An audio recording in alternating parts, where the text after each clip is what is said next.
Hello friends, welcome to my channel Paul's family lifestyle.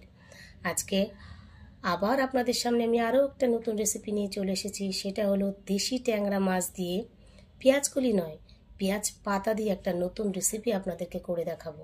সেটার জন্য আমাদের কি কি উপকরণ দরকার, বিশেষ করে সবজি, সেটা দেখাচ্ছি। আলু, টমেটো, পেঁয়াজ, ধনেপাতা, কাঁচা লঙ্কা। এবার আমি আলু ভাজার মতন করে কেটে রেখে দিয়েছি। এটা আমি দেব, ওর মধ্যে দিলে একটা নতুনত্ব স্বাদ এসে যাবে, সেই জন্য আমি আলু একটা মাত্র দিয়েছি। আর মশলার মধ্যে কী কী লাগছে দেখিয়ে দিই আপনাদেরকে। আদা রসুন বাটা আমি করে রেখেছি আগে থেকে, লঙ্কার গুঁড়ো, লবণ, হলুদ আর জিরের গুঁড়ো, এগুলো আমার লাগছে। তার সঙ্গে লাগছে অবশ্যই ট্যাংরা মাছ। দেখুন, একদম দেশি ট্যাংরা, কত সুন্দর, পুরো জ্যান্ত ট্যাংরা মাছ। এগুলো তো লাগছেই। যে পেঁয়াজ পাতা আমি কেটে রেখে দিয়েছি, ঠিক আলু ভাজার থেকে একটু ছোটো ছোটো করে কেটেছি, এটা একদম কুচিয়ে দিইনি। এই পেঁয়াজ পাতা দিয়েই আজকে আমি রেসিপিটা করে আপনাদেরকে দেখাবো। তাহলে আসুন, প্রথমে আমি মাছটাকে নুন হলুদ দিয়ে মাখিয়ে নিই।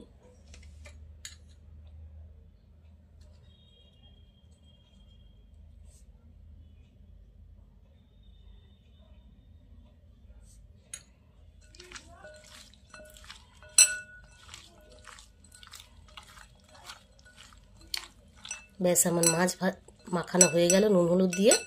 এবার আমি ভাজবো। কড়াই বসিয়ে দিয়েছি, এবার তেল দিয়ে দেব।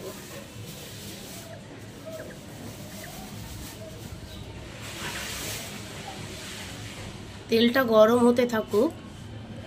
এবার আমি মাছগুলোর সঙ্গে আরেকটু তেল মাখিয়ে নেব।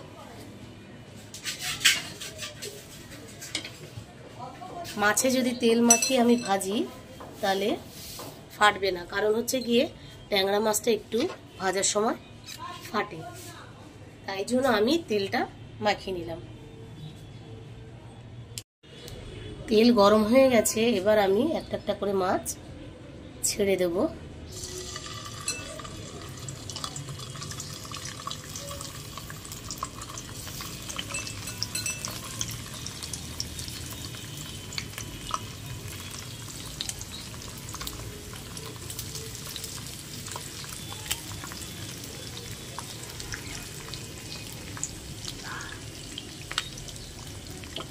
মাছটা এক সাইড ভাজা হয়ে গেলে আমি আর একটা সাইড উল্টে দেব। এই মাছটা কিন্তু আমি কড়া করে ভাজবো না, সামান্য একটু আঁশিয়ে নেব, যাতে কাঁচা গন্ধটা না থাকে। কেন বেশি কড়া করে ভাজলে এই মাছগুলো শক্ত হয়ে যায় আর খেতে ভালো লাগে না। মাছগুলো আমার আধ ভাজা করে হয়ে গেছে। এবার আমি এটাকে এক এক করে তুলে নেব।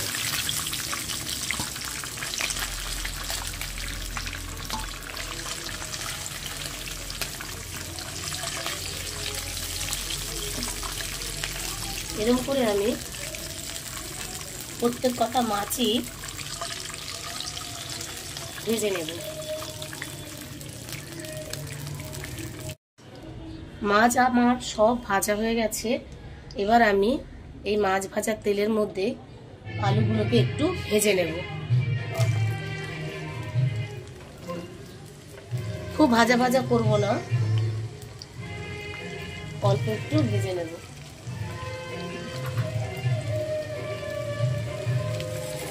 আলু ভেজে এটাকে আমি তুলে নেব।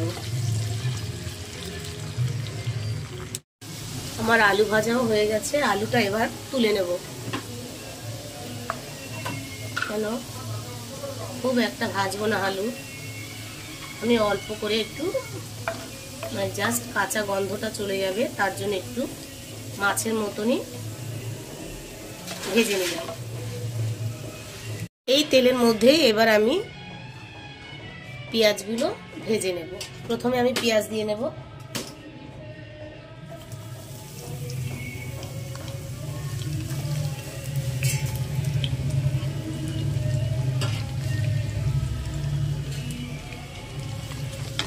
এই পেঁয়াজের মধ্যেই আমি কাঁচা লঙ্কাগুলো দিয়ে দেব।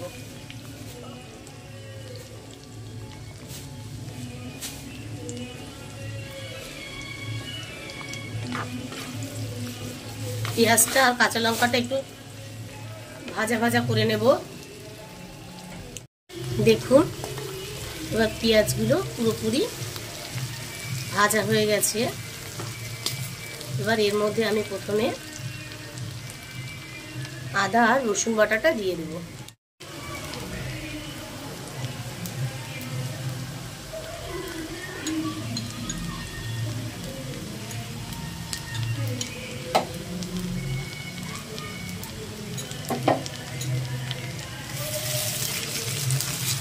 রসুন আর আদা বাটা দিয়ে 2 মিনিট একটু নাড়িয়ে নেব যাতে কাঁচা গন্ধটা আমার চলে যায়। তারপরে দিয়ে দেব আমি লঙ্কার গুঁড়ো।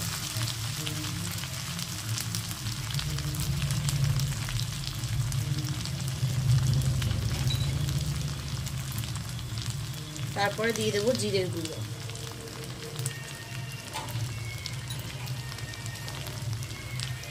পরিমাণ মতন এবার আমি লবণ দিয়ে দেব।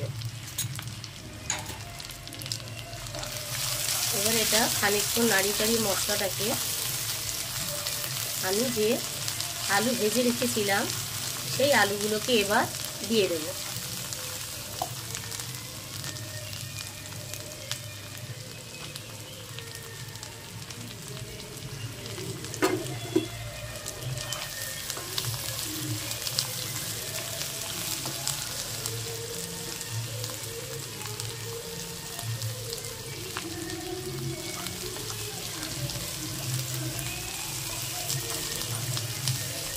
এবার আমি পেঁয়াজ পাতাটা এর মধ্যে দিয়ে দেব।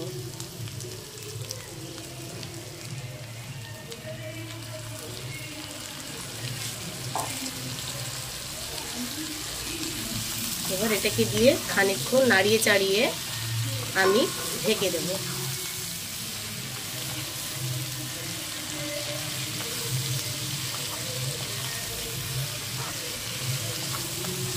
এবার আমি খানিকক্ষণের জন্য জল দেব না। এই পেঁয়াজ পাতা দিয়ে যতটা জল বের হয় সেটা শুকিয়ে গেলেই আমি সামান্য জল দিয়ে মাছগুলোকে ছেড়ে দেব। এবার আমি ঢেকে দেব।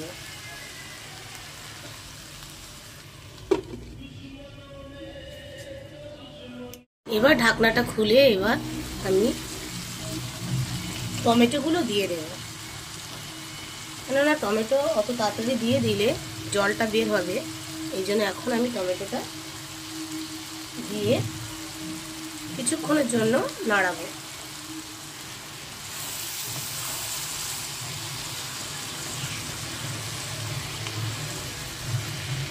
দেখুন কি সুন্দর মাখা মাখা হয়ে আসছে। আমি আর একটু ঢাকা দিয়ে দেব। সামান্য এই সবজিগুলো আর একটু নরম হয়ে গেলে আমি জল দেব। এবার আমি সামান্য জল দিয়ে দেব।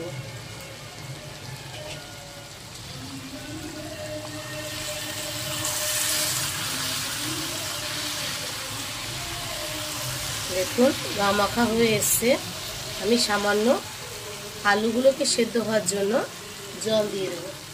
বেশি একটা জল দেব না, অল্প জল দিয়ে দেব। জলটা ফুটে গেলে আমি মাছগুলোকে এর মধ্যে বসিয়ে দেব।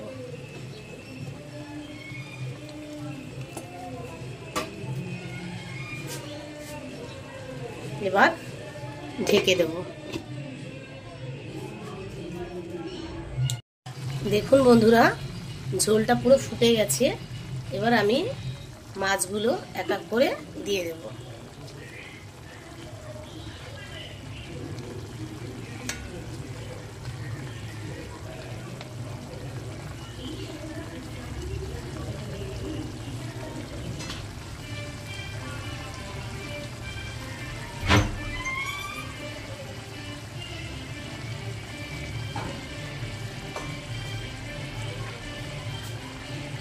মাছগুলো দিয়ে এবার আমি ঢেকে দেব।